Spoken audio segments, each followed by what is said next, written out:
Wakefield, Murch and Walker-Smith have never said that MMR causes all autism, or that MMR is solely responsible for the rise in autism cases seen here in the UK in recent years. It is within national broadcasting and broadsheet journalism where these claims have been made.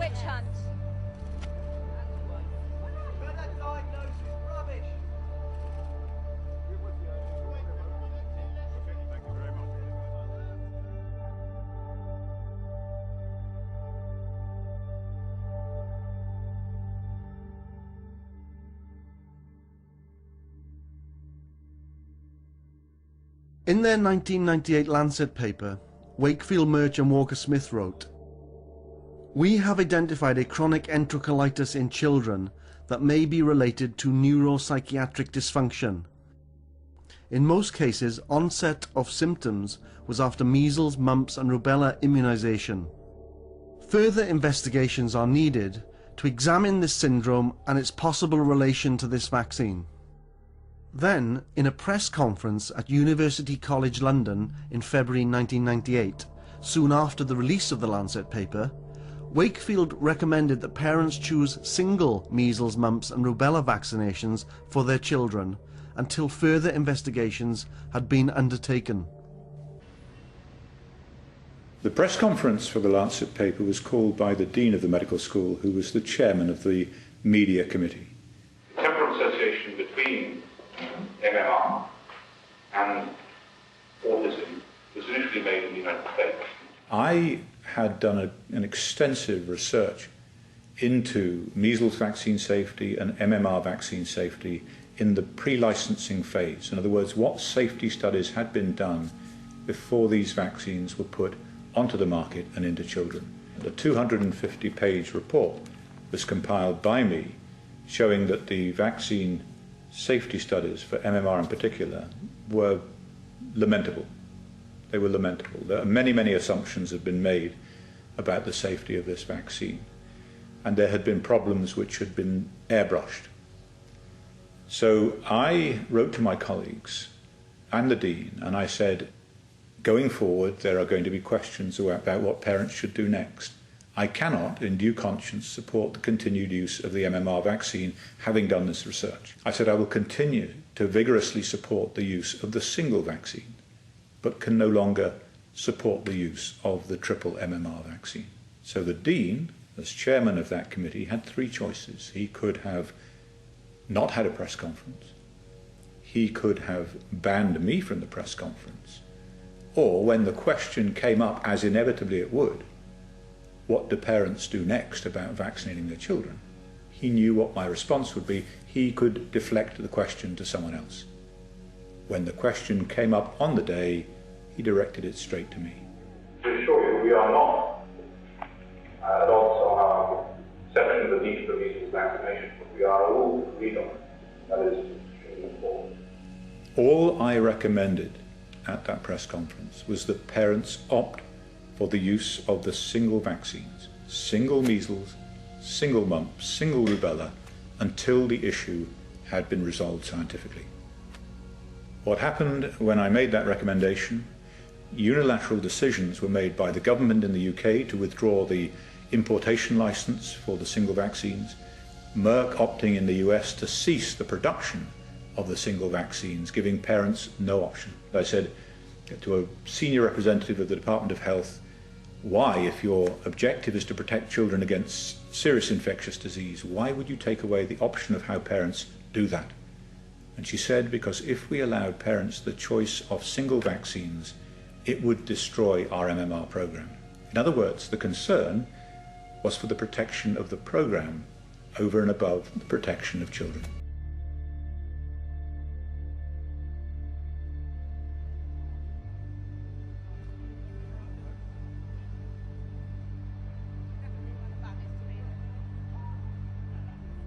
Six months later, the Department of Health withdrew the single measles vaccine. In September of 1998, they stopped it being available. despite the fact that their supposed concern was that parents would not be vaccinating their children. So there are parents who are genuinely concerned about the safety of MMR vaccination, and the option of using the single vaccine was taken away from them. I mean, I would have thought it's an abuse of individual rights. As evidence at the GMC hearings has been presented, the parents of the Lancet 12 children have become increasingly concerned that their voices have not been heard. We're writing to you as parents of the children who, because of their symptoms of inflammatory bowel disease and associated autism, were seen at the Royal Free Hospital Paediatric Gastroenterology Unit by Professor Walker-Smith and Dr. Simon Murch, with the involvement of Dr. Andrew Wakefield on the research side of their investigations. Our children became the subjects of a paper published in The Lancet in 1998. We know these 3 doctors are being investigated by the General Medical Council, the GMC, on the basis of allegations made to them by a freelance reporter. Among the many allegations made are the suggestions that the doctors acted inappropriately regarding our children, that Dr. Wakefield solicited them for research purposes, and that our children had not been referred in the usual way by their own GPs. It's also claimed that our children were given unnecessary and invasive investigations for the purpose of research, and not in their interest. We know that this was not so. All of our children were referred to Professor Walker-Smith in the proper way in order that their severe, long-standing and distressing gastroenterological symptoms could be fully investigated and treated by the foremost paediatric gastroenterologists in the UK. Many of us had been to several other doctors in our quest to get help for our children, but not until we saw Professor Walker-Smith and his colleagues were full investigations undertaken. We were all treated with utmost professionalism and respect by all 3 of these doctors. Throughout our children's care at the Royal Free Hospital, we were kept fully informed about the investigations recommended and the treatment plans which evolved. All of the investigations were carried out without distress to our children, many of whom made great improvements on treatment, so that for the first time in years they were finally pain-free. We've been following the GMC hearings with distress, as we, the parents, have had no opportunity to refute the allegations. For the most part, we've been excluded from giving evidence to support these doctors, whom we all hold in very high regard. It's for this reason that we're writing to the GMC and to all concerned to be absolutely clear that the complaint that is being brought against these 3 caring and compassionate physicians does not in any way reflect our perception of the treatment offered to our sick children at the Royal Free. We are appalled that these doctors have been the subject of this protracted inquiry in the absence of any complaint from any parent about any of the children who were reported in the Lancet paper. So why are Wakefield, Murch and Walker-Smith being investigated at the GMC? The first we heard from the GMC was that they said a number of complaints have been made against you. And of course the whole basis of the early correspondence with them was this complaint from Brian Deere, which was kind of, it was almost exactly what he'd written in the Sunday Times, and accompanied by this something like 300 pages that they'd downloaded from his website. So how credible is Brian Deere to be taken so seriously by the GMC? Let's meet him and find out.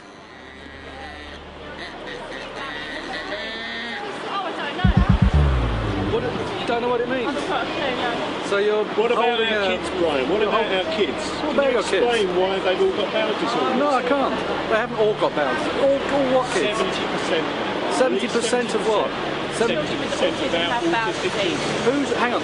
You're saying that 70% of autistic children have bowel disease? Oh, yes. 70% of our children. Who's our? With autism. Parents. The parents here. No, but so 70% of parents here today, their children have bowel disease. Well, why couldn't Wakefield find any children with They bowel also disease? have seizures. They didn't have bowel disease. They also have They didn't have bowel behavioural disease. problems. They didn't have bowel disease. The fact that Brian Deere said that the children that Andy Wakefield studied didn't have any bowel disease is unbelievable. He hasn't lived with these children. He wasn't there in the theatres, which I was, when my son had his investigations. He didn't see the actual evidence there at the time, which I did, that they do have bowel disease. Physically, I've seen on a screen from the colonoscopy that he's got bowel disease, and living with him. I know he's got bowel disease. I know what bowel disease is. He's got the pain, he's got the diarrhoea, he's got all the problems that are associated with that. Richard Horton, editor of The Lancet, supported Wakefield's findings on the 19th of April 2006 when he wrote in The Lancet, "The essential clinical findings remain unchallenged as far as their accuracy is concerned." More importantly, he reiterated this statement in his evidence at the GMC hearings on the 8th of August 2007. They didn't have bowel disease. They also have They didn't have bowel behavioural disease. problems. They didn't have bowel disease. Have you been in the hearing? No, I haven't. I've got a child. I've sat through 12 weeks. Brian Deere holds no water as far as I'm concerned. He doesn't live with what I live with. I have an autistic son who has no speech and is still in nappies, and he's 11. He changed after his MMR. I saw it with my own eyes. I know what I live with.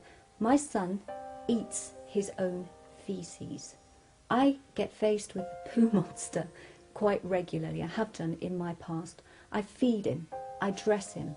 He cannot ask for a drink of water. He has no idea how to function in our world.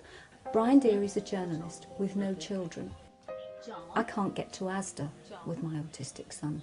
He does not know what life is like to parents who have to live every day and don't get the privilege of forgetting what autism can do and what the MMR can do to a child. Yeah, and he can't blow bubbles.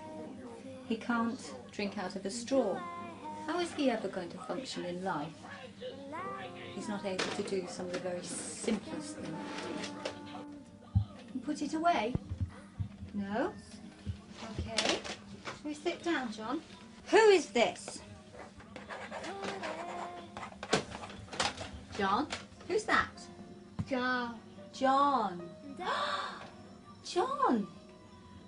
John. John. Jonathan. Hey, Jonathan. Jonathan. Jonathan Edwards. Edwards. Good boy. Jonathan Edwards. So Brian is free to attend the GMC every day. It's hard not to ask how he can afford to do this, especially as the Sunday Times and Channel 4 have both confirmed they are not paying him to attend the hearings. Brian, Well, I don't know if you want to talk to me about your case. This is bowel disease, Brian. This is what it looks like. No, that's an X-ray. That's an impacted bowel. That is Oh, an impacted bowel is not bowel disease. That's constipation. Oh, that's what the doctor. the diagnosis is bowel disease. Whose diagnosis? The gastroenterologist's diagnosis. That is not bowel disease. I mean, I've got a diagnosis of bowel disease. From who? Gastroenterologist. I'm not telling you what gastroenterologist. What are the bowel three? That's the bowel three. Brian. Look at that picture, Brian. Look at that boy's bowel, Brian. That is not bowel disease. Lisa dear, look at that. That's not bowel disease. That's bowel disease. That's diarrhoea.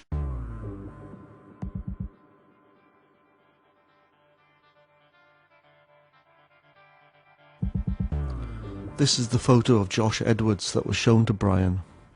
You know, my son's had his large bowel removed. That can't just be down to diarrhoea. You know, does he really think that the specialist will remove his bowel for no reason?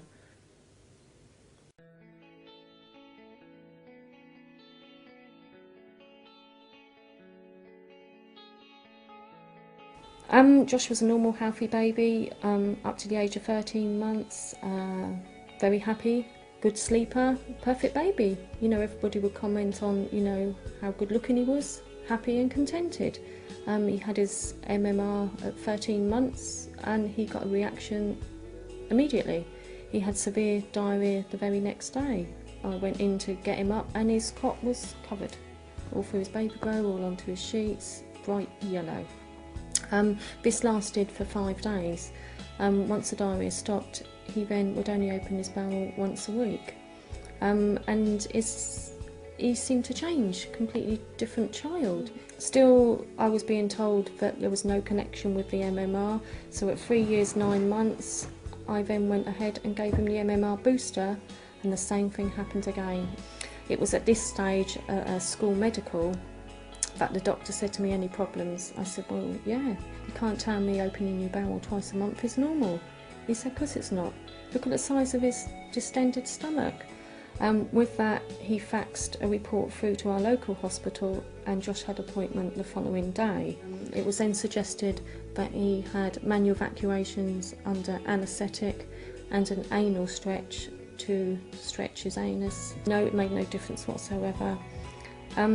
He was then referred to Great Ormond Street, and then later on to the Royal Free with the MMR team, the research going on there.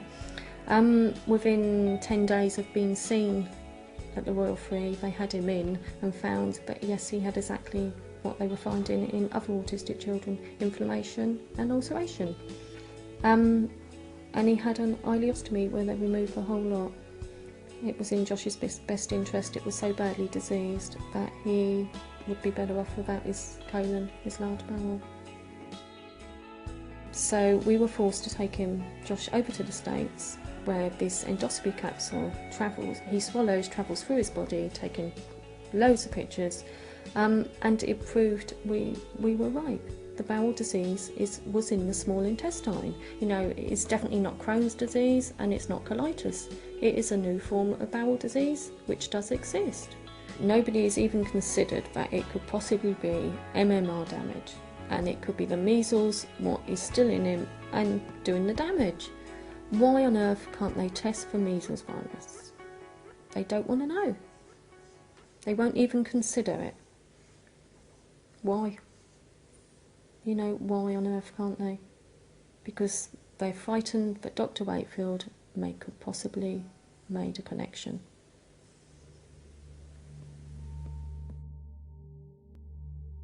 In February 2009, Heather Edwards wrote to Brian Deer via email. This is what she said. This is the child you were shown a photo of outside the GMC, in which you replied by saying that he did not have bowel disease but nothing more than diarrhea. How could you possibly be able to diagnose bowel disease from a photo? If you had looked properly at it, you would have seen he has an ileostomy bag. Do you really think gastroenterologists and surgeons would have removed his entire colon on the grounds of nothing more than diarrhea? And Dear responded with this. Dear Nick and Heather Edwards, normally I don't reply to malicious emails. In your case, I will make an exception. I have never passed any comment about this child of any kind at any time. I have never diagnosed or sought to diagnose any illness in any child ever. Period. What mental contortion on your own part leads you to imagine that I ever did such a thing is beyond me. At all times outside the GMC, I have been videotaped. None of that videotape has ever been shown because it reveals me discussing and debating issues with people who raised them with me, to my undoubted credit. Radio 4 even broadcast a section of these conversations. If you personally cannot behave with integrity, courtesy and honesty, you really shouldn't be surprised if others take advantage of you, as it appears to me that they have. I will have to assume that you don't know any better, so you have my best wishes. Children? Who are your children, Brian? They sit on the toilet for an hour every day. You should look at what the government has said. Yeah, I've read it actually. See, what you do is you spread around these stories. No, what you do is spin it round. And you mislead other parents. We've actually got test results to prove it. Victimise them. We've got test results to prove it. You're actually victimising the parents of children. You're making a fool of yourself, mate. Need to be victimised. You should try and get the actual American government's statement on this, and not spread these untruths. No, it's true.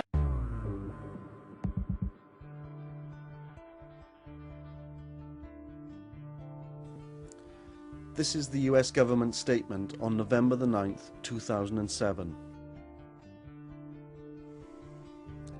In sum, DVIC has concluded that the facts of this case meet the statutory criteria for demonstrating that the vaccinations child received on July 19, 2000 significantly aggravated an underlying mitochondrial disorder, which predisposed her to deficits in cellular energy metabolism and manifested as a regressive encephalopathy, with features of autism spectrum disorder.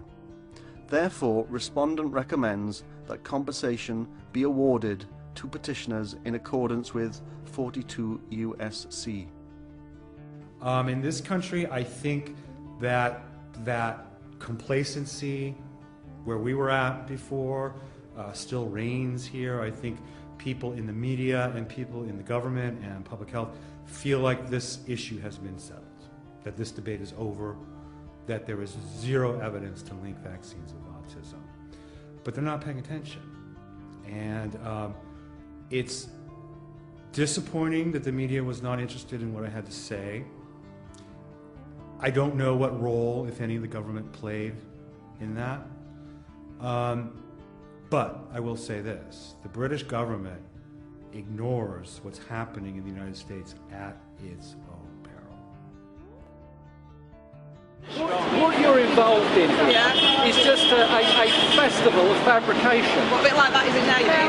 Well, no, perhaps if you come and listen to the hearing and heard the evidence, you know the evidence. But you see, your ears are closed, aren't they?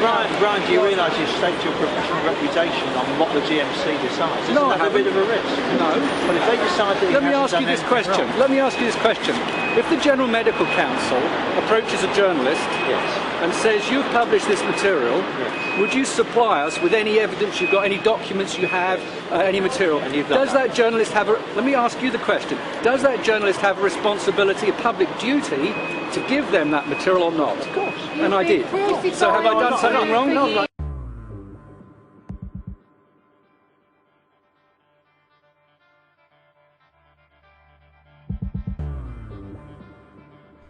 This is a letter that Dia wrote to the GMC on February 25th, 2004, just 3 days after his article for the Sunday Times entitled MMR Research Scandal. Following an extensive inquiry for the Sunday Times into the origins of the public panic over MMR, I write to ask your permission to lay before you an outline of evidence that you may consider worthy of evaluation with respect of the possibility of serious professional misconduct on the part of the above-named registered medical practitioners. Do these words sound like an approach to the GMC or a response? It's abuse of me. What's all this abuse? Posters being held up abusing me? Threats to me? No, I haven't organised any of that. I'm just asking. So where's my duty if the General Medical Council of the United Kingdom comes to a journalist and says, you have supplied the truth, whatever that truth well, is. so you're saying that it was my public duty to supply my findings on request from the GMC to them. So why are these groups then publishing these outrageous lies about me, saying that I'm working for the drug industry? Who's paying you? There was some placard out here today saying something about who's pulling your strings or something, and all this kind of stuff. There's some dribbling idiot you've got with you, a guy called Walker, an absolute dribbling idiot, publishing materials suggesting that I'm in a conspiracy. That I'm in a conspiracy with the government and the drug industry and God knows who else to inflict I'm not interested in. Why an award-winning journalist would want to resort to name-calling is anyone's guess. But the investigative writing of Martin Walker does raise questions about Brian's independence. In the Sunday Times during 1989, Dia wrote a number of articles about the failings of AZT, the anti-HIV and AIDS drug developed by the Wellcome Foundation. At that time, Wellcome was best known for their antivirals and vaccines. The Wellcome Foundation defended AZT and mercilessly lobbied the Sunday Times. Consequently, in 1991, Dia went to work in the USA. In 1994, he returned to London and produced an accessible, information-packed guide to the Wellcome empire that ran in 2 editions of the Sunday Times. It detailed the company's history and future and was clearly written with the involvement of Wellcome. In the feature, Dia waged a seemingly undisputed campaign against Wellcome's antibacterial drug, Septrin. But he was on safe ground. The drug was already on its way out with the agreement of Wellcome, having caused massive damage to thousands around the world. In his victory over Wellcome, Dear cultivated 2 community campaigns. But when Wellcome conceded, changing only the prescription terms for the drug, he distanced himself from the campaigns and their demands. No victim of Septrin received any compensation for their injuries. In 1988, 3 years after his Wellcome features, Dear produced the first of a number of pro-Wellcome vaccine articles in the Sunday Times. At this time, Wellcome was the main producer of vaccines in Britain. The articles criticised both parents and medical experts who had spoken out against whooping cough vaccine. On the issue of vaccines at least, Dear appeared to be firmly on the side of the pharmaceutical companies and the government, reinforcing the vaccination strategy and casting doubts over the evidence of claimants. The first article, for instance, was about Margaret Best, who was awarded £2.75 million plus costs on behalf of her son Kenneth, who had suffered brain damage after receiving the vaccine for whooping cough. Despite the fact that Best was the only claimant ever to win damages in a British court against a pharmaceutical company, Dear intimated the judge had been hoodwinked by the claimant. Following more pro-vaccine articles involving parents and campaigners, Dear authored a front-page article entitled MMR Research Scandal for the Sunday Times in February 2004. The following month, in the internet newsletter of Medical Legal Investigations, an article entitled MMR and MLI, MMR Sunday Times Investigation says, "The extraordinary tale of the problems found in the paper by Dr. Andrew Wakefield, as published in The Lancet, concerning MMR and autism, was shared with MLI in strict confidence, whilst Brian Dear's fine piece of investigative journalism was underway. We were asked to advise on matters that were clearly quite alarming." So who are Medical Legal Investigations? Medical Legal Investigations is a commercial organisation working mainly for pharmaceutical companies who suspect fraud in their trials. It is almost completely funded by the Association of the British Pharmaceutical Industry, ABPI, which has an agreed representation on its board. In his MMR Research Scandal report, Dear makes no reference to Medical Legal Investigations. For both the Sunday Times report and a dispatches programme for Channel 4, Dear visited the homes of several parents and was reluctant to reveal the whole truth with them. His name was Brian Lawrence. The man who came to interview me called me and told me his name was Brian Lawrence, and it was not until a few days later after the interview that I discovered his true identity. The interview was very distressing and very odd, and it was a Friday night, and I immediately wrote a letter and put in a complaint to the Sunday Times. Curiously enough, the next morning he emailed me and said, "Oh, I'm sorry I gave you a hard time in the interview, but I'm on your side as parents, really." Which was very, very strange. But the Sunday Times never gave me a satisfactory reply. And one of the complaints that I had was, why did this man come to my house using a false name? The only reply that I had was by phone, and it was the managing editor who dismissively said to me, "Oh, Brian Dear uses his middle name when he talks to drug companies so they don't know who he is." I said, "But I'm not a drug company, I'm a parent."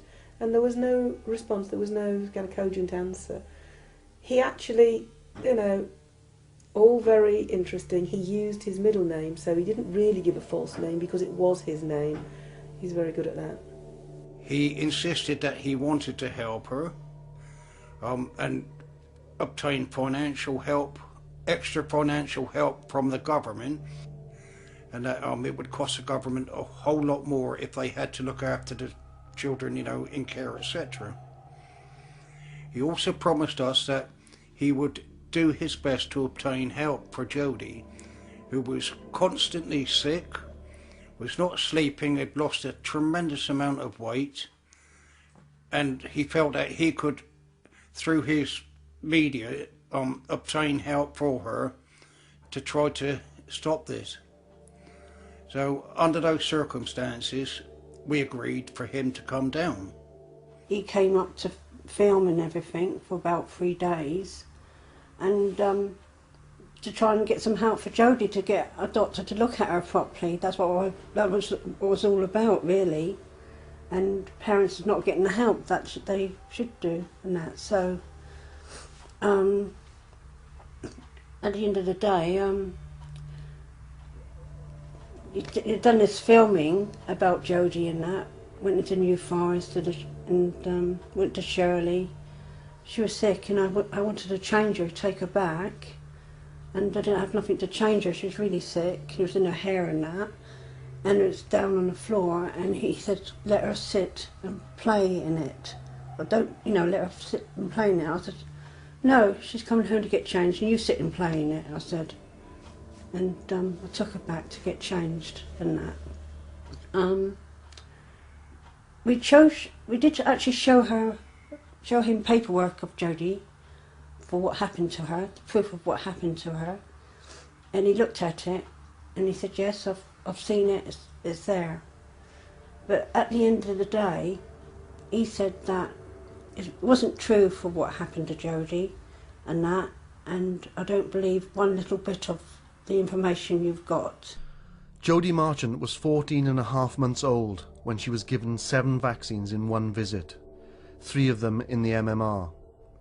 The other 4, however, DTP and polio, were given without the consent of her parents. And she's never going to have a normal life, go out to work and that, and everything, and have a normal life. She's always going to have care 24/7 and that. So that's, that's what happened to Jodie. I just don't know why it happened. I'd love to ask the doctor why she done it. Jodie was given the extra 4 vaccinations without the consent of her parents at the practice of Dr. Alison Hill. The Marchants made a complaint to the GMC about her in 2002, but she has never been called to the GMC and continues to practice. How is it that one complaint about a doctor who authorises 4 vaccinations without the parents' consent is ignored by the GMC, while one complaint from Brian Deere results in 1 doctor and 2 professors being called before the GMC, even though parents have no complaints against them? I don't think there is a conspiracy. I don't think there is a cover-up. Well, why are you involved with this cry-shame organisation that is publishing these outrageous lies that there's a conspiracy, and I'm being paid by drug companies to fabricate evidence with the government and God knows what else?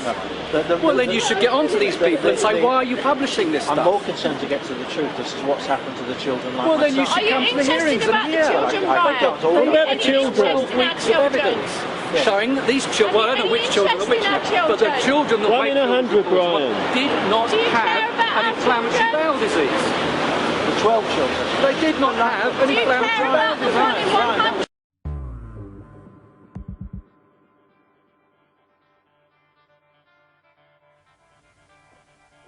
Well, it's actually outrageous as a parent, and I know that other parents have come to me with the same story, and certainly parents of children who were involved in the Lancet paper as well. My husband, my family saw our own son desperately ill with diarrhoea up to 10 times a day for many, many years, and it was only until we got involved with we managed to get some gut bacteria for my son, but it was that actually was a research trial at another hospital, and that gave him a little bit of relief, but what it didn't do was deal with the underlying problems. When my son went into the Royal Free, when he was finally scoped, then the reasons behind not just the pain, but he would suddenly become emaciated, he became very, very ill, physically very, very ill, and all that came to light. So not got any bowel disease. Well, I mean, he doesn't know what he's talking about. Is he a trained gastroenterologist? Is he a trained doctor? What is he talking about? It's just an outrageous claim. Ask It's 2000. Ask Isabella Thomas. Is she here? Is Isabella here? Ask Mrs. Thomas whether her 2 children have got regressive autism. Ask her whether they've got inflammatory bowel disease.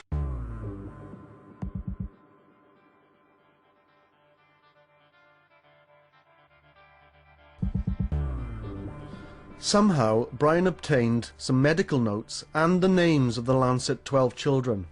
He published them on his website in 2006. One of the children included on Dear's website was the son of Isabella Thomas. She is pursuing legal action against Brian and therefore did not want to provide a response in this film. But this is what she said on the opening day of the hearing in 2007.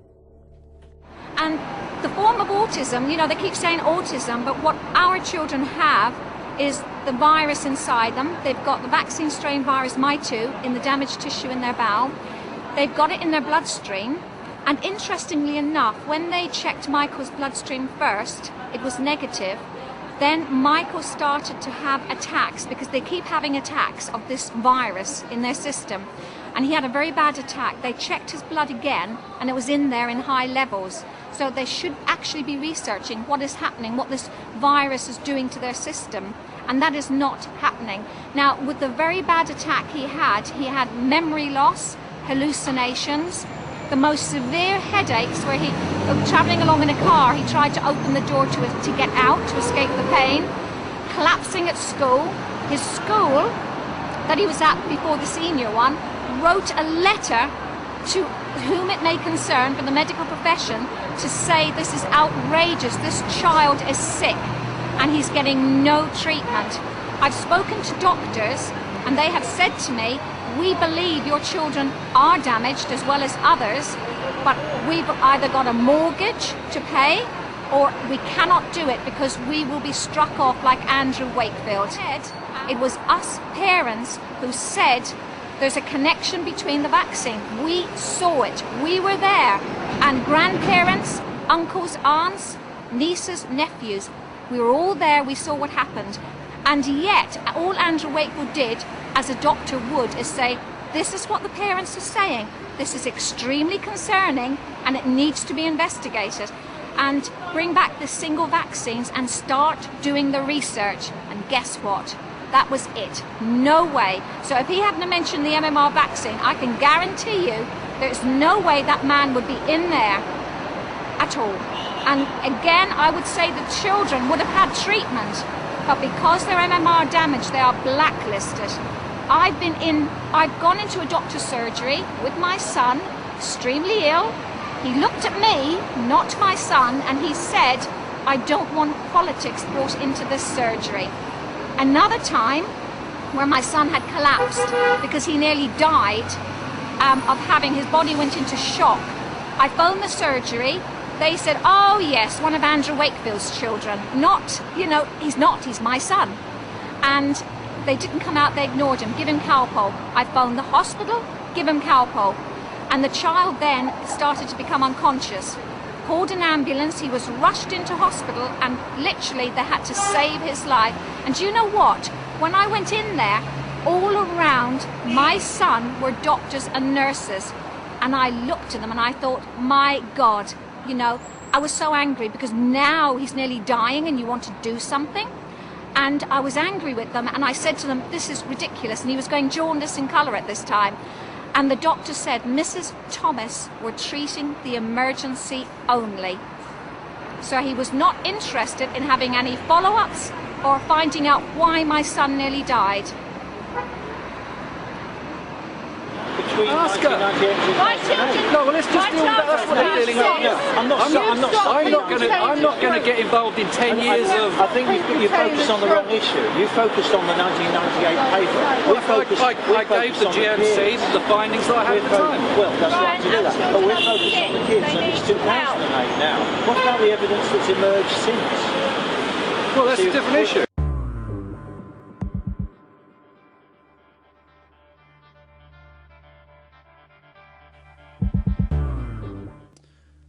The evidence since 1998 has resulted in the general acceptance that children with autism are at a higher risk for gastrointestinal problems than non-autistic children. It has been written into the NHS framework for child health that children with autism are likely to require gastrointestinal evaluation. It was the three at the GMC and the team at the Royal Free Hospital that first drew attention to this. I'm not here to debate. I'm not here to find something that I've published saying that MMR does or doesn't cause autism. Have you found anything that I've published saying whether or not MMR does or doesn't cause autism?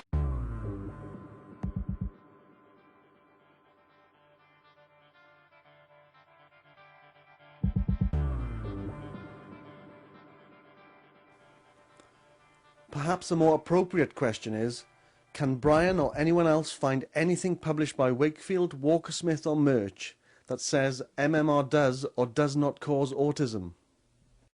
Have I? Well, I'm not responsible for that. No, I understand. You're a journalist. I do my job on that particular subject, and I did it. You, as a good journalist, you presumably want to report the Hannah Poling case. What about the Hannah Poling case? Have you read it? Mitochondrial injury. Have you read the mitochondrial inherited disease. Leading to autistic-like symptoms? Autistic-like symptoms followed. With 9 vaccines leading to fever. How do you know that that's not an admission? The American government has stated absolutely explicitly. I'm not arguing for the American government. They have stated absolutely explicitly. How do you know my son isn't like Hannah Poling? Well, I don't.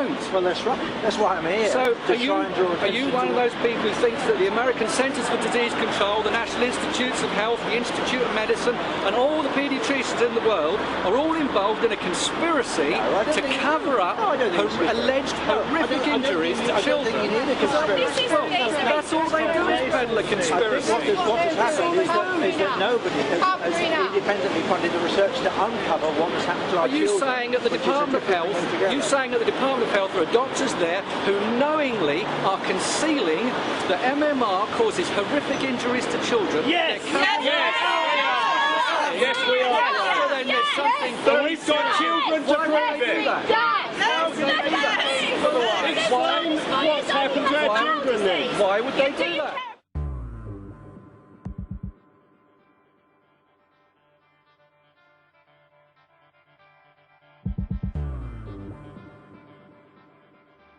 Dr. Peter Fletcher worked for the Department of Health for around 10 years in the 1970s and early 1980s. He played a senior role at the heart of the British government's public health policy. As Chief Medical Assessor and later Chief Scientific Officer, he was responsible for vaccine safety.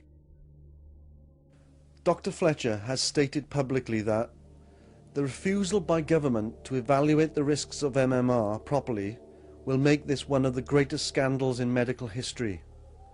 There are very powerful people in positions of great authority who have staked their reputations on the safety of MMR, and they are willing to do almost anything to protect themselves. Why would they do that? About the 1 in 100 children. Let's go back a step. They might do that because they would argue that with the good of the majority, the herd immunity argument justifies. They would then publish. The British government published the evidence that the Urabe vaccine, the mumps component in the Urabe vaccine, was causing mumps meningitis. They published it. But they knew the government scientists who did the work they knew that in Nottingham. They knew that evidence before they introduced it. Well, problems in Canada, and they didn't investigate it. Well, let's not go into that whole thing. Well, you ruled it out. Well, okay, well, we can do Urabe if you want, but I am still going to do Urabe because it's a historical matter. It's got nothing to do with Wakefield.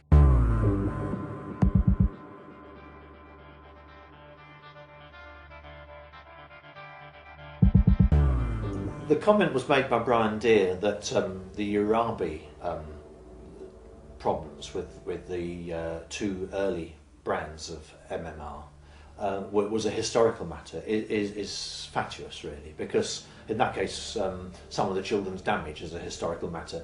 What we're dealing with here is 2 things: a history of MMR, and B, the specifics of the Urabe problem. The interesting thing about the Urabe problem was that the warning signs had already been noticed in Canada. There were already concerns about the Urabe strain of vaccine, but that the Department of Health pressed ahead regardless anyway, and then had to withdraw them at apparently at 24 hours notice 4 years after they were introduced because of the link with meningitis.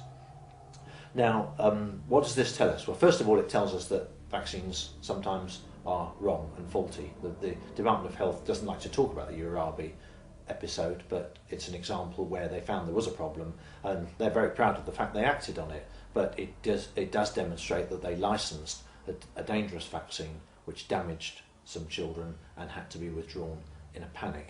So that tells us something. The second thing it tells us is about Brian Deere. Brian Deere doesn't want to hear about it. Why not? Why on earth not? Some of the children that are damaged were damaged by those particular vaccines. What's he saying? Is he saying that anything to do with the Urabi strain isn't anything to do with the wider MMR problem? That's ridiculous. That's an arbitrary decision. Who is he to make up the rules?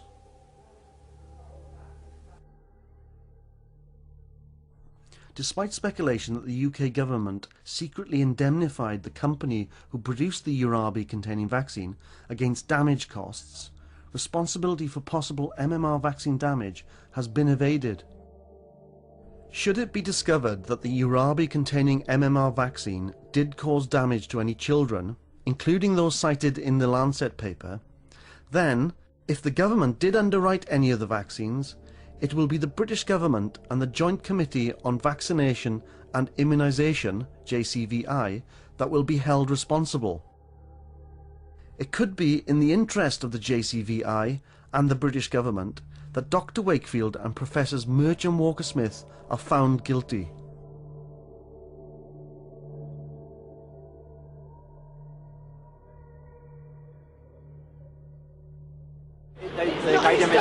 It shows they made a mistake and they were later prepared to acknowledge it. All we're trying to do here is to get sufficient momentum behind us to properly investigate what happened to our children. Well, hasn't it been investigated? There were 1,600 children. Not clinically. Clinically investigated. What do you think they were doing? That's what they've been doing here. No, it's they did ileocolonoscopies, lumbar punctures, MRI scans. They did. No, they've not done ileocolonoscopies. 1,600 children. Not all 1,600. They don't. But enough of them. How many did you read that? They used to have months ago. That's right. But they dismissed most of them without proper explanation. When you actually read the detail of that, you would have never designed that. As you must know better than almost anybody, autistic children are among the most investigated patients.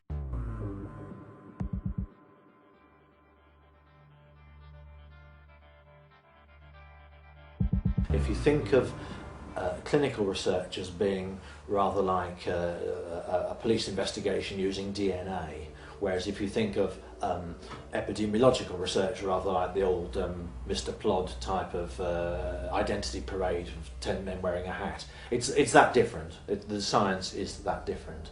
And unfortunately the Department of Health and its followers, and Dr. Brian Deere is seemingly one of its followers, seem to prefer the old-fashioned method of the 10 men standing up all wearing the same hat as a form of investigation. It's not very scientific, and unfortunately they're not looking at the individual children, they're not looking at the details of the damage, and they're not on the trail in terms of investigation. What we need here is a Sherlock Holmes with a magnifying glass, or something rather better still. What we have is more of a PR machine which seems simply determined to try and smother the parents, brush aside their concerns, and to protect, above all else, to protect the reputation of the immunisation programme. How many specialists has he seen? How many specialists? Yeah. 3 or 4. Well, 3 or 4. How many GPs? They didn't know what they were talking about. They thought he was fragile. So what you're saying is that he was investigated, but not properly.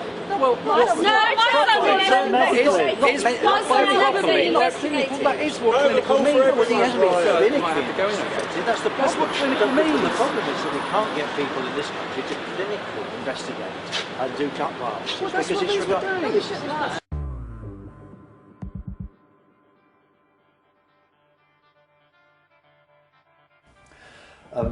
Brian Deere, when he was arguing with me on the street in Euston Road in May 2008, was perhaps misunderstanding me. I was saying that we can't get doctors to do clinical investigations, and Brian Deere was saying, but that's what these doctors were doing, referring to the 3 doctors before the GMC.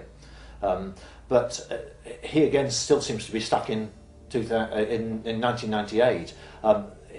What I was saying was that in 2008 you cannot get doctors to do clinical investigations into regressive autism because doctors are clearly frightened as to where it's going to land them.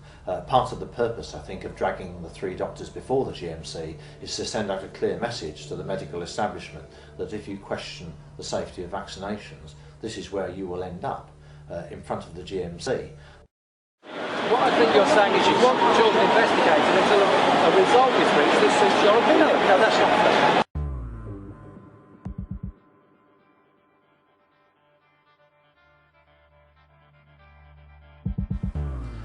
I think any claim that I'm just looking for the answers that suit me, I can just immediately repudiate. I don't actually care what has caused my son's damage per se.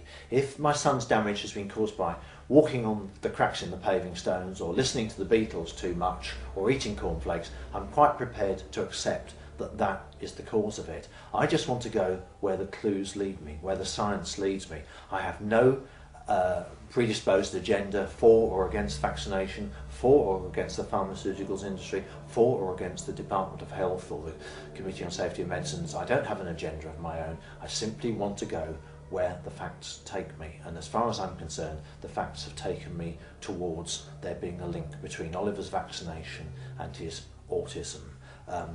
It's completely and wholly unjustified for somebody to tell me that I'm just looking for the answer that suits my prejudices. I think that's it's just plain wrong. What's autistic enterocolitis? What's autism? Well, we don't know, do we? Well, we do. We know what wakefulness is. What does wakefulness say? Well, we'll be here all day if I say what does he say it is?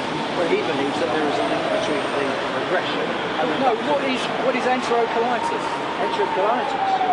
Wakefield believes that I'll remind you what it is. Right, Richard Mills from Research Autism. I'll remind you of it. I'll remind you what it is. Right, what bowel disease looks like. What does the word mean? You tell me. You tell me. Enterocolitis. Verified by several things. This is a problem.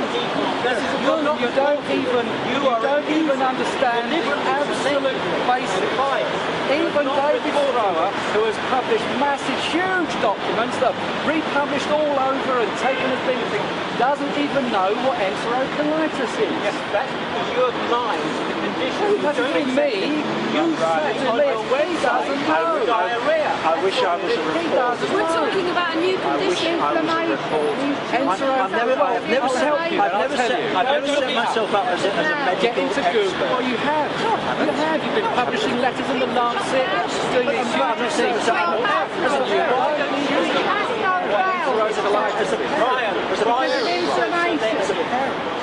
Children have bowel disease, Brian. You need to wake up and listen to their parents. Listen, when you go home, and you've never met my child. When you go home, you know nothing about his when you go home, get onto Google. Look up the meaning of the word enterocolitis. Where does he live? No, I'm not. You have used this expression again and again, held yourself out to parents who are desperate. Look at your body language. Parents who are desperate. Look at the way you're jabbing your finger at me. I'm surrounded by people who are being abusive about me. But you're being abusive to me. No, I asked you Look at the way you're pointing at me. I'm not going like this to you. Well, I'm only imitating you. I'm not going like this. What's on the other side? It's back to front.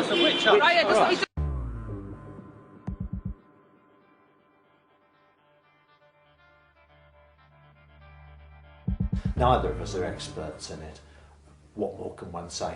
I have an understanding of it insofar as what I've read about it, but my background as a professional is as a public transport planner. I'm not a medic, and I don't profess to be one. I've never set up myself as an authority in it. All I have done is compress what I have read into briefings which I have then made available to people. Autistic enterocolitis is potentially a new form of inflammatory bowel disease. This particular bowel disease has been confirmed in children by several other authors, but there is some debate about whether other children have this form of bowel disease or whether it is specific to children with autism. Let's ask you one question. Richard Mills, the guy who's the head of research autism, was on the Radio 4 recently and said he acknowledged that children with autism have got bowel disorders. So, do you not think know who he is? I've never heard of him. Well, he's like the head of research autism in the UK. So what's research autism? I've never heard of it. Well, there you go. You don't know much about the topic, do you?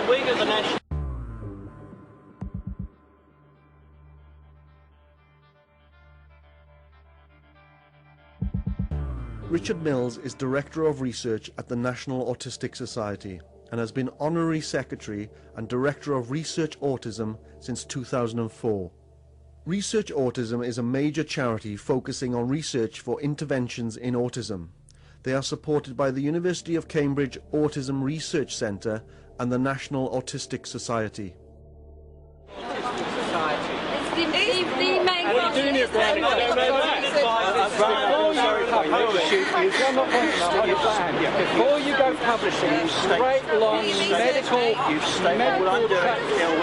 find out exactly what are you finding out, because you can never evaluate anything Wakefield has done. You don't know what. But you haven't either. You're highly selective.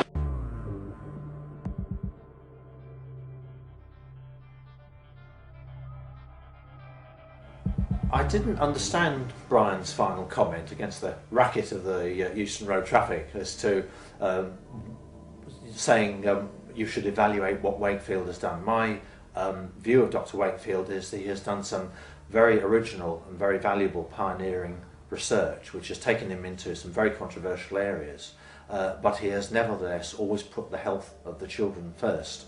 I have a very high regard for that. I think he is a person to look up to, is a model to us all in terms of being logical and searching for facts and searching for answers and keeping on looking no matter how dangerous the waters become. His views as expressed at the press conference were based on a very, very detailed analysis he'd done of the safety trials around the measles, mumps, rubella vaccine. And that had led him to be really concerned that it was, in a small proportion, and let's be quite clear on that, no one has ever said, A, no one's ever said don't vaccinate, and B, no one has ever said that MMR vaccination causes all autism. People should be presented with the facts and then they can make an informed judgment.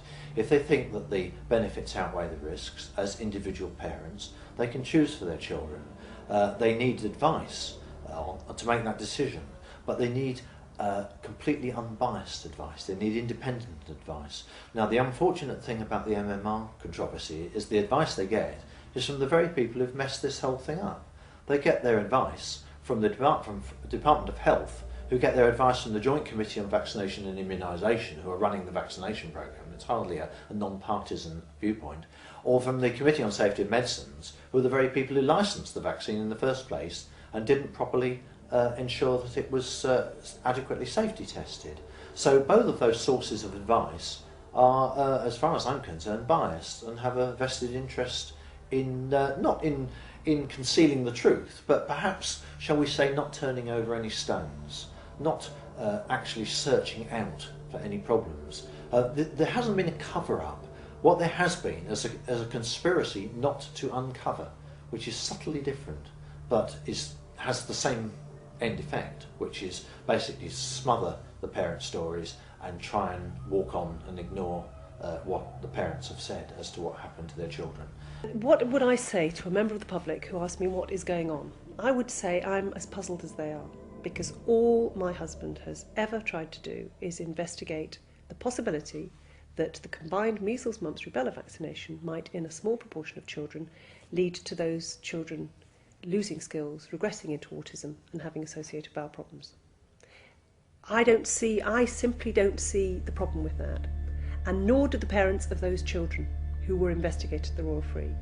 And there were many, many, many of them, not just the Lancet, 12.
The question they should be asking themselves is, what happened to these children?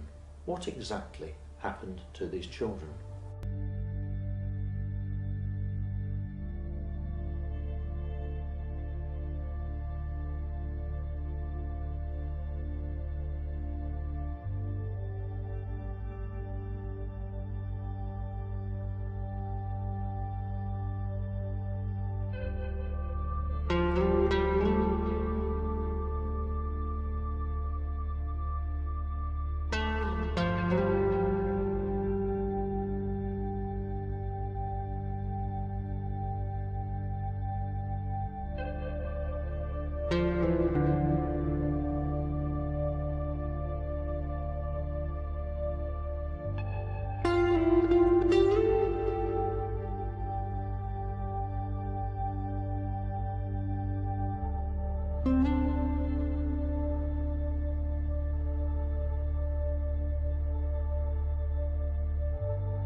For the sake of the explosion in numbers of autistic kids like mine, it's time the medical profession stepped off the pavement and questioned the unquestionable.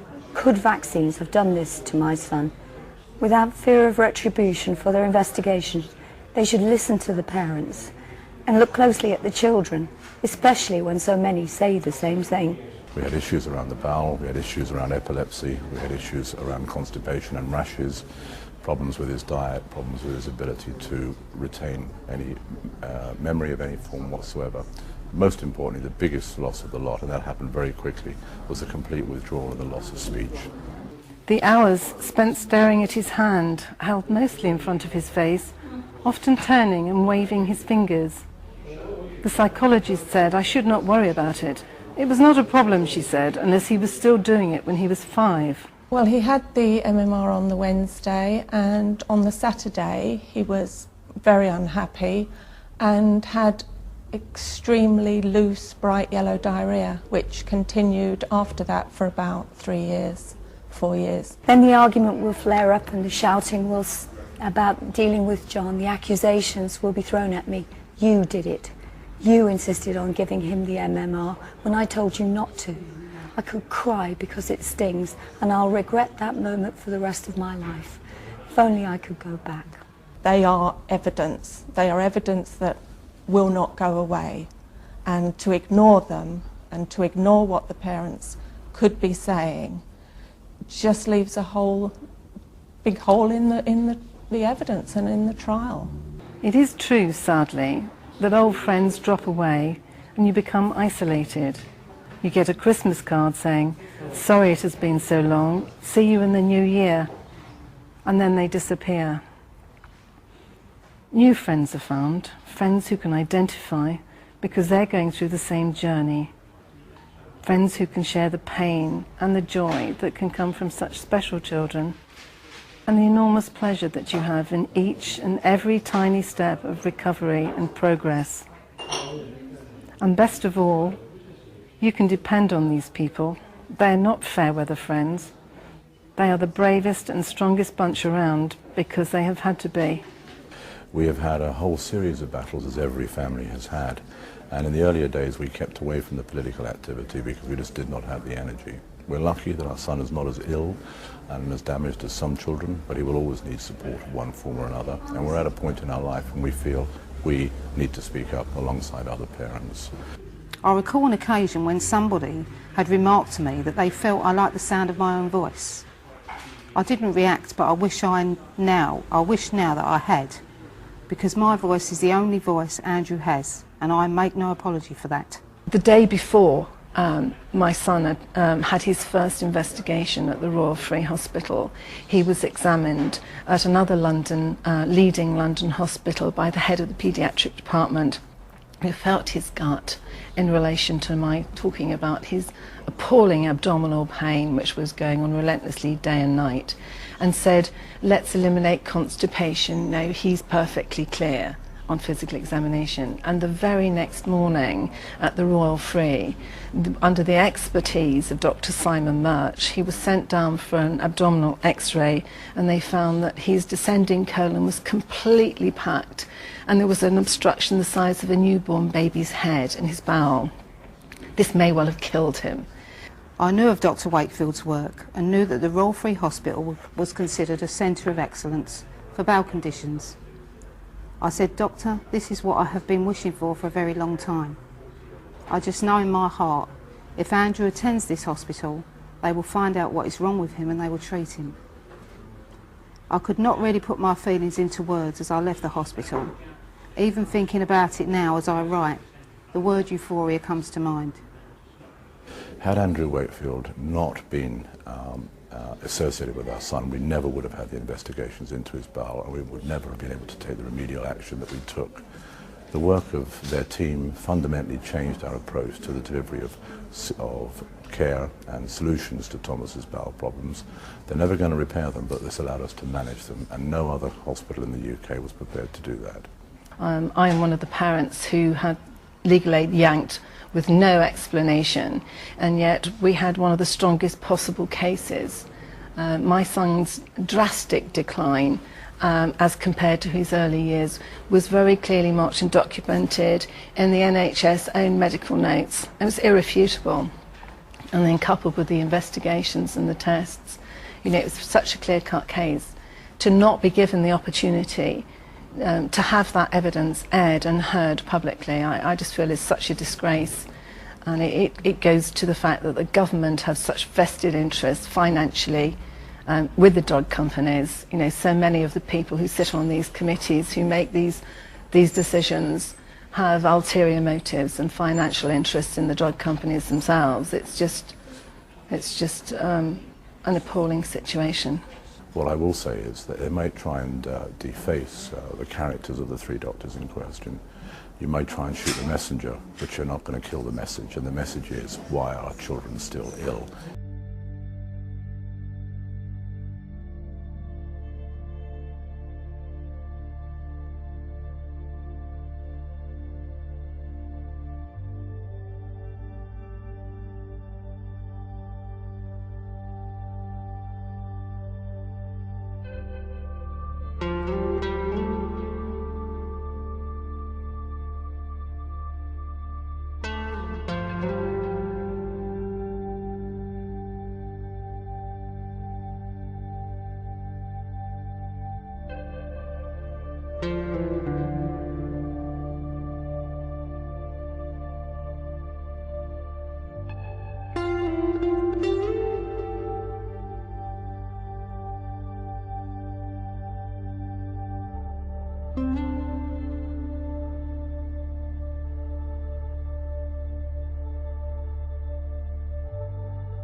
Well, here we are outside the Royal Courts of Justice. It's been 8 years, 8 long years. This morning, the judge found in favour of John Walker-Smith and quashed the whole case and threw it out. Extremely pleased with the outcome of my appeal. This has been a great burden on me and my family since the allegations were first made in 2004 and throughout the hearing that ran from 2007 to 2010. I am relieved that this matter is now over. I would like to thank my legal team and the Medical Protection Society. I would like to offer special thanks to my wife, family and friends for their unwavering support over such a long period. I would also like to thank ESPGAN, the Osler Club and the Harveyan Society, as well as many parents and former patients who have given me their public support. I will never forget all the support that I have received, and I am truly grateful for it. I now hope to enjoy my retirement with my family. Thank you. As many people will know, this case has been running for many years. It was the longest hearing in GMC history. The General Medical Council spent months and months pondering over the three doctors, Dr. Murch, Dr. Wakefield and Professor Walker-Smith, as to how they had treated these children. Our belief as parents was always that they had treated the children with the best possible interest of those children at heart and were simply investigating medical conditions. The General Medical Council was absolutely determined to find these doctors guilty and to have them struck off as an example to the rest of the medical establishment as to what happens to you if you investigate any possible links between bowel conditions, autism and vaccinations. And the outcome of this, I think, was always inevitable. We always felt confident that Professor Walker-Smith would be found innocent of all charges. We're absolutely delighted that that has happened today, and it begs the question as to how on earth the General Medical Council came to the conclusions in the first place, and one's only conclusion from that is that they were convinced that the doctors were guilty until proven innocent. The General Medical Council now has some serious explaining to do. And what do you think of the way the medical establishment have treated both Professor Walker-Smith and Andrew Wakefield? Quite frankly, it's shocking.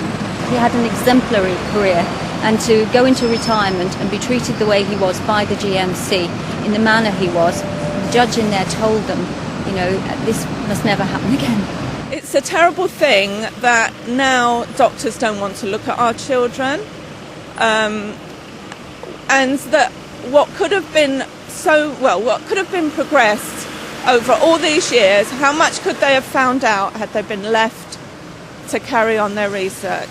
Instead, waste of money, waste of people's time, waste of people's lives trying to quash the truth. I'm pleased. I almost can't believe that it's come to an end now. Well, for Professor Walker-Smith, unfortunately, it's not come to an end for the parents and the children, because they're still out there suffering without the care and without the research to help them.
The licensing board for doctors in the UK is called the General Medical Council, and you are judged by your peers in medicine and some lay people as well.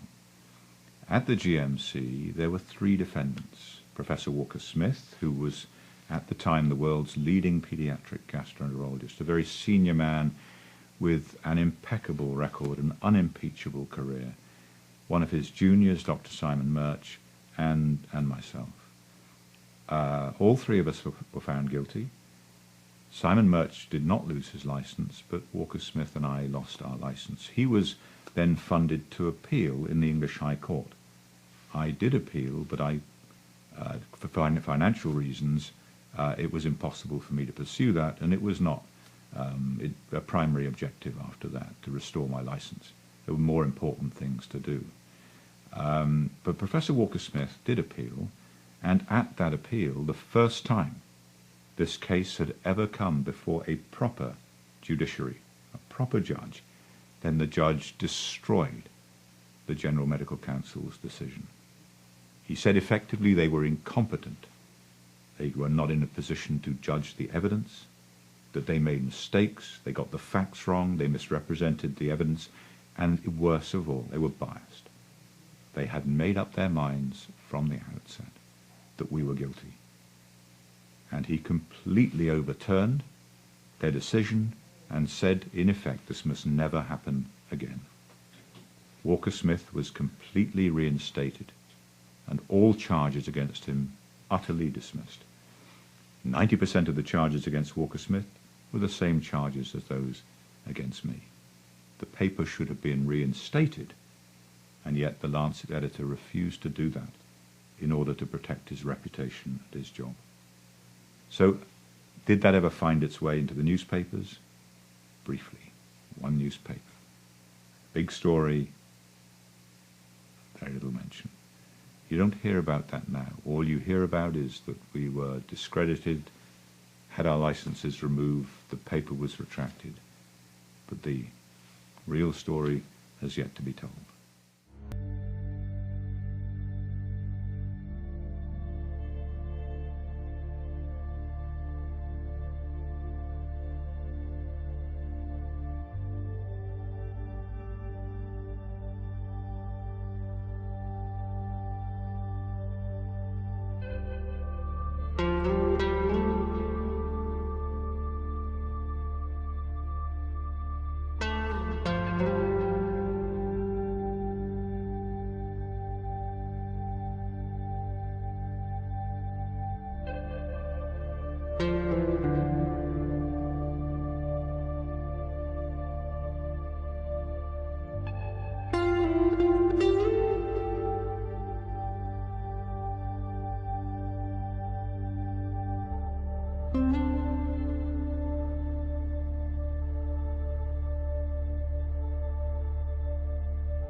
Oh my God, I cannot believe we did what we did. But we did. It's all there. It's all there. This is a real story of a real fraud. It's the lowest point in my career that I went along with that paper. Deliberate, high-level deception of the American people with disastrous consequences for its children's health. In order to give context to the extraordinary story that you're about to hear, a little historical perspective is important. Many of you will have heard of Tuskegee. Dirt-poor sharecroppers in Macon County, Alabama, black men with syphilis. From 1932, 339 men were told by the Public Health Service, the forerunner of today's CDC, that they had bad blood. The motive of public health doctors was to study the natural history of syphilis in the black man. Natural history in this case means deliberately untreated. These men were deliberately left untreated even when something as effective as penicillin came along. Worse still, those infected were actively prevented by public health doctors from getting this life-saving drug. Men suffered and died, women continued being infected, and babies continued to be born with congenital syphilis. A shiny new CDC took over in the late 1960s, refused to stop the experiment. Not until every last man had been opened up on their autopsy table. The experiment was stopped, not because the CDC realised the barbaric nature of their enterprise, but because a whistleblower by the name of Peter Buxton leaked the story to a journalist at the Washington Star. The story was published on July 25, 1972, hit the front page of the New York Times, and the experiment was stopped shortly thereafter. Congressional hearings followed. So unethical, so inhumane was this public health experiment that it led to a change in the CDC's code of medical ethics. Except it didn't. 30 years later, the CDC was to do something arguably far worse. Over a decade ago, Dr. Scott Montgomery and I put forward a hypothesis for MMR vaccine and autism. The age that you receive the vaccine influences the risk. This makes sense. For some infections like measles, the age of infection changes the outcome. We shared this hypothesis with vaccine officials, members of the Centers for Disease Control at meetings in Washington, D.C. and Cold Spring Harbor. A group of senior vaccine safety people at the CDC studied it. It panned out. We were right. At least partly. By November the 9th, 2001, nearly 13 years ago, senior CDC scientists knew that younger age of exposure to MMR was associated with an increased risk of autism. In 2004, they published, but they hid the results. It's the lowest point in my career that I went along with that paper. And I went along with this. We didn't report significant findings. MMR was declared safe. The IOM has evaluated this issue back in 2004 and again most recently in 2011. And their conclusion, again, it was not just looking at the work that was done at CDC, but with the total body of evidence, was suggesting that vaccines and their components did not increase the risk for autism. What Dr. Colleen Boyle, a co-author of that blighted paper, did not tell Congress is that she and her colleagues had deliberately concealed the autism vaccine link from the Institute of Medicine and the public. Ironically, they even received an award from the Secretary of Health and Human Services for this work. So troubling was the fraud that one of the CDC researchers broke ranks. Eventually he made contact with Dr. Brian Hooker, father of a vaccine-injured child with autism and a vaccine safety researcher. I received a phone call out of the blue. It had a 404 area code, so I knew it was from the CDC. Lo and behold, it was Bill Thompson. He had much to confess. I'm completely ashamed of what I did. I have great shame now. I was complicit, and I went along with this. Dr. Thompson had appointed me his priest. And when he appointed me his priest, then he started confessing. And we have had many, many phone exchanges. We've exchanged dozens of emails, and he has released quite compelling information regarding fraud and malfeasance in the CDC. We didn't report significant findings. Thompson sent Hooker information that was never intended for public scrutiny. From their own data sheets dated 2001, Dr. Hooker analysed the CDC's results, and he found the same risk for autism that the CDC scientists had themselves identified. It's all there. It's all there. He confronted Thompson. He has expressed significant remorse for lying, for burying data. I have great shame now when I meet families with kids with autism, because I have been part of the problem. This week, August the 10th, 2014, Dr. Hooker published the real findings. A 340% increased risk of autism in boys receiving the MMR on time compared with those receiving it later. 13 years and tens of thousands of children later. But as I've said, Dr. Montgomery and I were only partly right. The risk of autism from early MMR vaccination was seen in black children, black boys. Those boys, for some reason, are at very high risk. Consistent with the CDC's own findings, the rate of autistic regression in black children is reported to be twice that in white children. Oh my God, I cannot believe we did what we did. Tuskegee Revisited. Scientist Dr. David Lewis, an international expert in whistleblowing and the detection of scientific fraud, reviewed the original CDC documents and the paper they published in 2004. Probably this is the clearest case and the easiest case in which to answer. Is it fraud or is it an accident? Is it just an artifact of the study that we're dealing with here? Clearly it's fraud. He knows that he's culpable for damage. He knows that he's culpable for permanent damage of a large, significant portion of the population of the United States. The higher-ups wanted to do certain things, and I went along with it. Dr. Frank DeStefano, Dr. Marshallin Jürgen Alsop, Dr. Colleen Boyle. They knew. They let it happen, and they could have stopped it. Michigan lawyer Alison Folmar, an award-winning advocate for children and parental rights, gave her reaction. I feel, first and foremost, as a human being, betrayed. When you lose your faith and trust in humanity, how do you repair that? I mean, I don't really know what to say, to be honest. Thompson is very regretful about his involvement. It's the lowest point in my career that I went along with that paper. I'm not going to lie. I basically have stopped lying. You see, vile as the crimes of Stalin, Pol Pot and Hitler were, these men were not hypocrites. Their motives ambiguous or their rhetoric glazed with apparent caring and compassion. These men were not entrusted with the welfare of their victims. Their mottos did not include the words to save lives and protect. They were not running a mandatory program disguised as caring.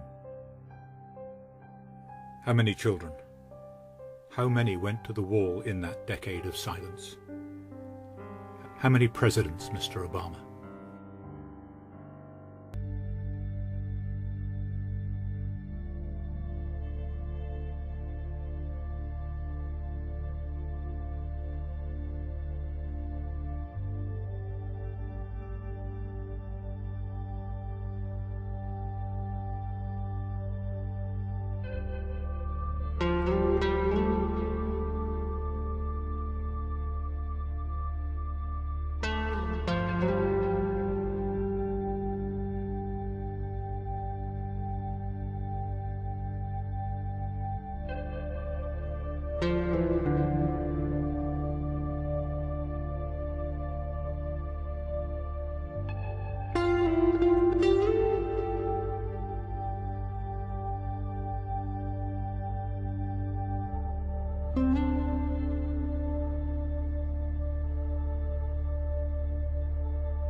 The gentlelady yields back. The chair recognizes the gentleman from Florida, Mr. Posey, for 5 minutes. Thank you, Mr. Speaker. I rise today on matters of research and scientific integrity.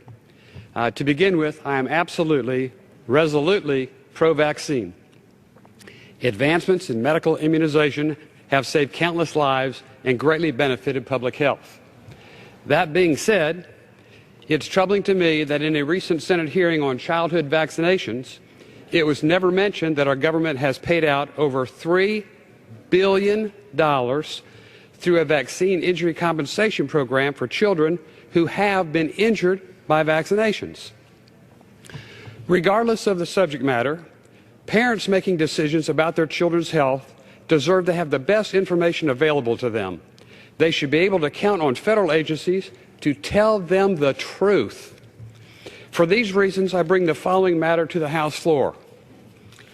In August 2014, Dr. William Thompson, a senior scientist at the Centers for Disease Control and Prevention, worked with a whistleblower attorney to provide my office with documents related to a 2004 CDC study that examined the possibility of a relationship between mumps, measles, rubella vaccines, and autism.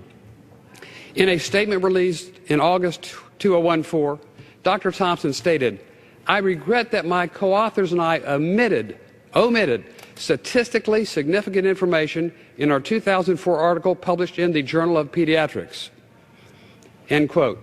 Mr. Speaker, I respectfully request the following excerpts from the statement written by Dr. Thompson be entered into the record. Now quoting Dr. Thompson. "My primary job duties while working in the immunization safety branch from 2000 to 2006 were to lead or co-lead 3 major vaccine safety studies. The MADDSP MMR Autism Cases Control Study was being carried out in response to the Wakefield Lancet study that suggested an association between the MMR vaccine and an autism-like health outcome. There were several major concerns among scientists and consumer advocates outside the CDC in the fall of 2000 regarding the execution of the Verstraeten study. One of the important goals that was determined up front in the spring of 2001 before any of these studies started was to have all 3 protocols vetted outside the CDC prior to the start of the analyses so that consumer advocates could not claim that we were presenting analyses that suited our own goals and biases. We hypothesized that if we found statistically significant effects at either 18 or 36-month thresholds, we would conclude that vaccinating children early with MMR vaccine could lead to autism-like characteristics or features. We all met and finalized the study protocol and analysis plan. The goal was to not deviate from the analysis plan to avoid the debacle that occurred with the Verstraeten thimerosal study published in Pediatrics in 2003. At the September 5th meeting, we discussed in detail how to code race for both the sample and the birth certificate sample. At the bottom of Table 7, it also shows that for the non-birth certificate sample, the adjusted race effect statistical significance was huge. All the authors and I met and decided sometime between August and September 2002 not to report any race effects for the paper. Sometime soon after the meeting, we decided to exclude reporting any race effects. The co-authors scheduled a meeting to destroy documents related to the study. The remaining 4 co-authors all met and brought a big garbage can into the meeting room and reviewed and went through all the hard copy documents that we had thought we should discard and put them in a huge garbage can. However, because I assumed it was illegal and would violate both FOIA and DOJ requests, I kept hard copies of all documents in my office and I retained all associated computer files. I believe we intentionally withheld controversial findings from the final draft of the pediatrics paper. End of quote of the doctor. Mr. Speaker, I believe it's our duty to ensure that the documents Dr. Thompson provided are not ignored. Therefore, I will provide them to members of Congress and the House committees upon request. Considering the nature of the whistleblower's documents, as well as the involvement of the CDC, a hearing and a thorough investigation is warranted. So I ask, Mr. Speaker, I beg, I implore my colleagues on the appropriations committees to please take such action. Thank you, Mr. Speaker. I yield back.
My phone rings, and it's Dr. William Thompson. you and I don't know each other very well. You have a son with autism, and I have great shame now. There's a whistleblower from the CDC who's going to come out and say that the CDC had committed fraud on the MMR study and that they knew that vaccines were actually causing autism. My oldest son, Ian, was walking and running. After the vaccine, he was no longer able to do that. So I called the clinic and I said, I think my child's had adverse reaction to those shots. And then came the head banging, the constant banging against anything that he could find. Right now, I'm sitting in a very pretty position in terms of providing you a lot of information. The first thing that Thompson did was to plot a graph. Now, if there's no link between early MMR and autism, those two lines should track together. Now, they do track together until they get to 15 months. Then they separate, and they continue to separate thereafter. And they sliced and diced the data in an effort to get rid of that effect. The relative risk of receiving an autism diagnosis was astronomical. Wow. The CDC had known all along there was this MMR autism risk. In CDC's judgment, the best public policy is to continue vaccination unchanged. You who run our health agencies in this country, you have an obligation to make sure that these studies are complete, thorough, so that we have all the facts. Oh my God, I cannot believe we did what we did. But we did.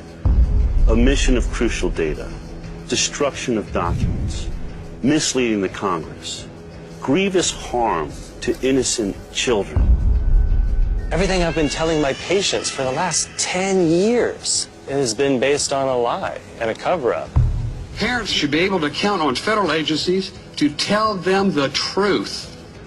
In 1978, the prevalence of autism was about 1 in 15,000 children. If we assume that things are going to continue as they have, we can predict that by 2032, 80% of the boys born will end up on the autism spectrum. Half the children, 80% of the boys. It's a vast number of children who are being diagnosed with autism every day. This is going to be a complete catastrophe if we just let it happen.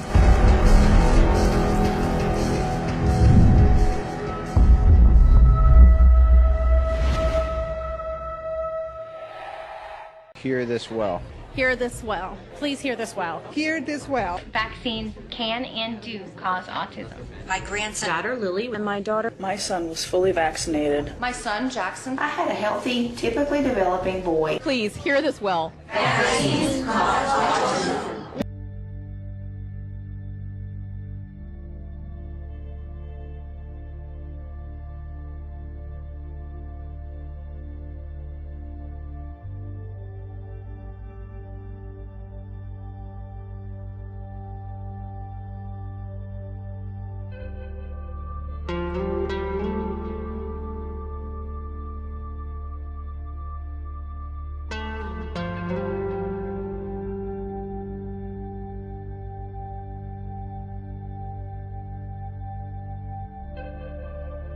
Thank you.